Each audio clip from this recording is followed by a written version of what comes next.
Breaking news is bad news for Jimmy Kimmel fans.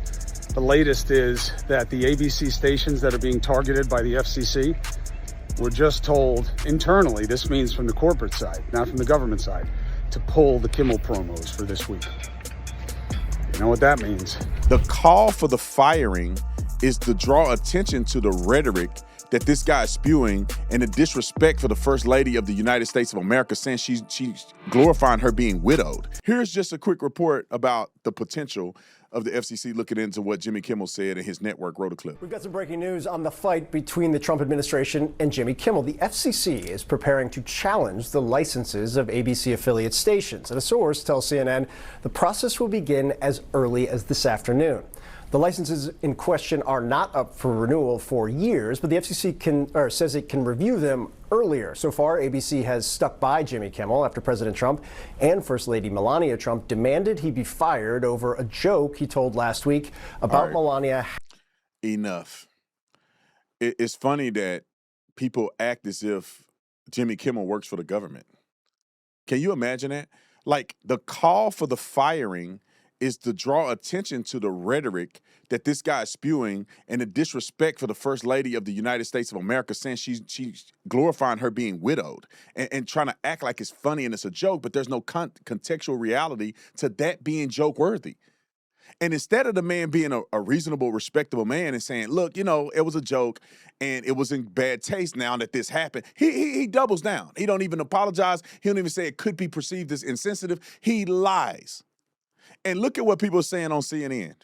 Roll the clip. It's amazing that we sit at this table and everything is Donald Trump's fault. And when you call and put up a picture of the First Lady and you laugh about her being a widow and her husband being killed who's already been shot, that somehow that is Donald Trump's fault and he's mean to Jimmy Kimmel and wants Jimmy Kimmel gone. I don't know who you talked to the White House. I'm around the White House. I promise you a lot more than you are. The president has not talked about this at all.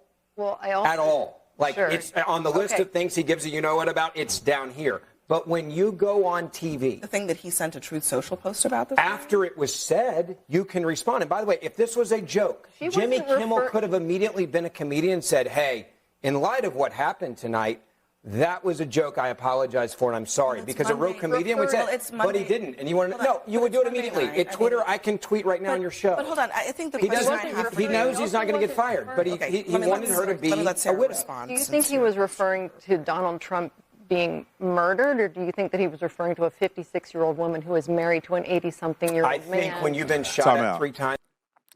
Here's the thing that's confusing to me about the brains of these dummies is that, well, you could say he said a joke meaning that he's much older than her, but he also could make a joke about her getting killed, or him getting killed and her being a widow. Why can't you guys consider both?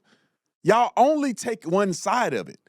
It does not appear, in light of all the other things that Jimmy Kimmel has said and done, that he's not being derogatory or evil towards President Donald Trump. Let me give you an example. Here's a flashback of them Jimmy Kimmel staging a prison scenario with Donald Trump getting stabbed to death.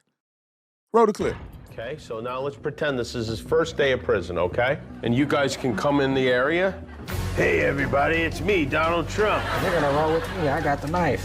Don't talk to the police. Okay, I can't talk to you anymore. Give me a kiss. No, get away. Grab my pepper spray. Ah! We're gonna pull up on this guy. I love your flesh-colored underwear. That would not be the right thing to say to someone. And what are you doing over here? Kicking your ass. Hey, I told you I would protect him. Hey, what's going on over here? Hey, get down. Everyone get down. Get down on the floor, inmate. Yeah, but I can't get back up. Donald. All right, well, what did we learn here? You got to find someone to protect you, right? I was going to say think we about this wasted for a lot. minute. I think they think we stupid, right? I know how these things work. I don't know if God gave me some supernatural wisdom or I just have common sense. You know they had the scenario where the guy had the knife, right? And Donald Trump is in the prison system. He inevitably got beat up by somebody. But you know they wanted to make the knife stab the president. That's what they wanted to do. But you know how distasteful that would be on TV? So they pivoted. They had a guy in a prison with a knife. At first, he was against Donald Trump, in my opinion. And then they played the scenario up a little different because they know they can't. They probably did this 3 times and recorded it. One scenario was Trump getting stabbed to death. I mean, you cannot tell me that you go on TV every day and bash Donald Trump, you show zero sympathy for him, people trying to kill him, and then you tell a joke.